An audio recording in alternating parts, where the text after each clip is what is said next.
You call this a report? My 5-year-old niece could format a spreadsheet better than this garbage. Get it out of my sight. I'm sorry, Mr. Blackwood. I followed the template you sent in the email. I can redo it if... Redo it? You don't get to redo anything. You're an intern, Sarah. You are here to fetch coffee and look busy, not waste my time with incompetence. You know what? Don't bother fixing it. Pack your things. You're done. Done. Sir, are you firing me over a spreadsheet format? I am firing you because you are useless. And honestly, I don't like your face. Now get out of my building before I call security. Some mistakes are small, some are expensive. But firing the only person who holds the keys to your entire future, that's fatal. Mr. Blackwood thought he was just crushing another weak intern. He had no idea that Sarah wasn't just an intern, and this was her building. Welcome back to CT Empire. In a world where power corrupts, karma always collects its debt. Today's story proves that the person you step on to get to the top might just be the one waiting for you at the finish line. If you believe that arrogance deserves to be punished, hit that subscribe button and turn on notifications. You won't want to miss the ending of this one. Let's begin. Sarah had joined the company, Apex Innovations, 3 weeks ago. She applied under her mother's maiden name, Miller, for a specific reason. She wanted to know the truth. Her father, the CEO and founder, had been hearing rumors of a toxic culture in the marketing department, specifically surrounding the director, Marcus Blackwood. Sarah told herself, Dad said Blackwood was efficient. He brings in numbers, but the turnover rate in this department is 70%. I need to see why. It didn't take long. Marcus Blackwood didn't just manage, he terrorized. Hey, Miller, who told you to sit? The coffee machine is empty. Do I look like I want to brew my own coffee? I was just finishing the market research you asked for, sir. It's due in 10 minutes. Priorities, Miller. Coffee first, brain power later, although I doubt you have much of that to begin with. The other employees, terrified of losing their jobs, kept their heads down. Blackwood had a reputation. If you crossed him, he didn't just fire you, he blacklisted you. He made sure you never worked in the city again. One coworker whispered to Sarah, Sarah, just do what he says. Last month, he fired the graphic designer for using the wrong shade of blue. He's looking for a reason to cut the budget so he gets a bigger bonus. He can't just fire people to pad his bonus. That's against HR policy. HR? Blackwood is drinking buddies with the head of HR. There is no policy here, just survival. Sarah wasn't just fetching coffee, she was watching.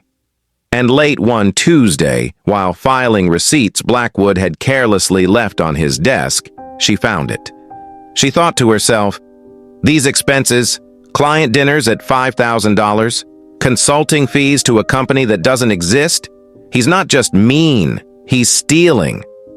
She needed proof, but Blackwood was paranoid. He watched the interns like a hawk. What are you looking at, Miller? Snooping around? Say, hoping to find a promotion hidden in those papers? Just organizing the receipts for the audit, sir. Audit? Who said anything about an audit? Give me that. He snatched the papers from her aggressively. You are becoming a liability, Miller. You ask too many questions. You stare too much. I think you don't fit the culture here. Sarah knew her time was running out. She had taken photos of the documents with her phone, but she needed him to admit it. She needed him to show his true colors in front of everyone. The next morning, Blackwood called an emergency meeting. He was stressed. He knew someone was looking into the accounts. He needed a scapegoat. Listen up. Someone in this department has been sloppy. Numbers aren't adding up. And I think I know who it is. He pointed a finger directly at Sarah. It's the intern. She's been mishandling files, losing receipts, and frankly, her incompetence is costing us money. That's a lie. You're funneling money into a shell company called Blackwood Consulting. I saw the receipts. The room went deadly silent. Blackwood's face turned purple. You little rat! You accuse me? I am the director. You are a nobody, a temp, a disposable nothing. I'm just telling the truth. The truth? The truth is, you are fired. Get your things. Security. Escort this trash out of my office. Blackwood was screaming, his veins popping. He felt powerful. He had won. Or so he thought. Suddenly, a deep voice came from the doorway. Is there a problem here, Marcus? An older man in a very expensive suit walked in. It was Mr. Sterling, the CEO. Blackwood started sweating, his voice changing to fake politeness. Mr. Sterling, sir, I'm so sorry you had to see this. Just dealing with an unruly intern. Caught her, stealing supplies. Very tragic. I was just removing her. Stealing supplies? That's interesting, because she just sent me a very detailed email about shell companies and embezzlement. She's a liar, sir. She's vindictive. You can't trust a word she says. Look at her. She's just a kid. Careful, Marcus. You are speaking about my daughter. Blackwood froze. The color drained from his face. Daughter? But her name is Miller. Sarah stepped forward, her voice strong. My mother's name. I wanted to see how you treated people when you thought no one was watching. And Marcus, you failed. The silence in the office was deafening.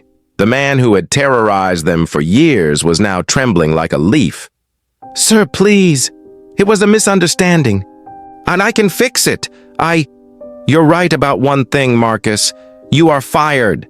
And don't worry about a reference. I'll make sure everyone in this industry knows exactly who you are.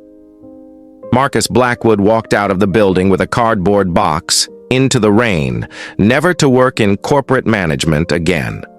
Sarah took over the department, and for the first time in years, the employees at Apex Innovations came to work with a smile.